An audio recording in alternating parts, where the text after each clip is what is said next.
আসসালামু আলাইকুম।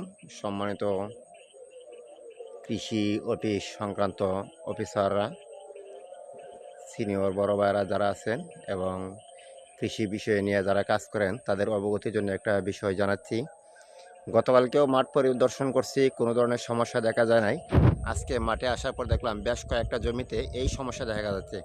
দেখেন, আমি প্রথমে ভাবছিলাম যে ওরা কীটনাশক স্প্রে করছে, আগাছানাশক ওষুধ দাম দেওয়া স্প্রে করার পরে ওষুধ দেওয়ার পরে এই অবস্থা হয়েছে, কিন্তু না, দেখা যাচ্ছে এই বিষয়টা অনেকগুলো জমিতে হয়ে গেছে। আমি দেখাচ্ছি আপনাদেরকে, বেশ আরও কয়েকটা জমি দেখাচ্ছি।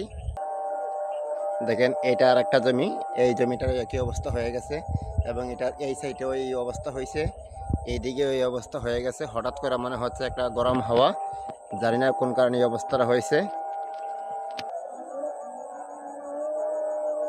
এই যে এই জমিটা, এটা বিশাল লম্বা একটা দূর পড়ে গেছে। দেখুন, ওই যে পিলারটা দেখা যাচ্ছে, একটা দূরবর্তী একটা পিলার দেখা যাচ্ছে, এই পিলার বরাবর এই অবস্থা হয়ে গেছে। জমিটা শুধু একটা দূর হয়ে গেছে।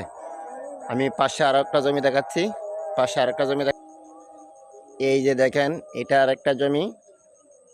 আপনারা অনেকে বলতে পারেন যে বিপিএইচ আক্রমণ করছে, যে না, আমি অনেকভাবে দেখলাম কোনো ধরনের বিপিএইচ এর আক্রমণ নাই।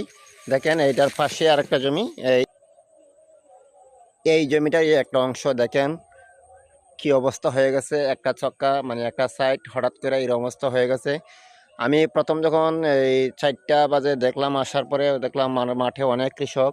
ভাবলাম যে মনে হয় বজ্রপাত হয়েছে, বজ্রপাত হলে তো এভাবে হওয়ার কথা না, মানে এক এক জায়গায় এইভাবে হওয়ার কথা না। এবং গতকালকেও আমাদের এলাকায় আবহাওয়া খুব ভালো ছিল, কোনো ধরনের বজ্রপাত হয় নাই। হঠাৎ করে কেন এই সমস্যাটা হয়েছে, সিনিয়র স্যার এবং যারা আছেন উপজেলা কৃষি অফিস সহ, মানে সামষ্টিকভাবে কৃষি নিয়ে যারা কাজ করেন, বিভিন্ন কীটনাশক কোম্পানি আছে, আশা করি আপনারা এই ভিডিওটা দেখার পরে বিস্তারিত শেয়ার করবেন এই সমস্যাটা কেন হয়েছে, এবং ভবিষ্যতে কৃষক যারা আছে তারা যাতে বিভিন্ন ধরনের সমস্যা থেকে বেঁচে থাকতে পারে সেই প্রত্যাশা করে ভিডিওটা আজকে এই পর্যায়ে শেষ করলাম।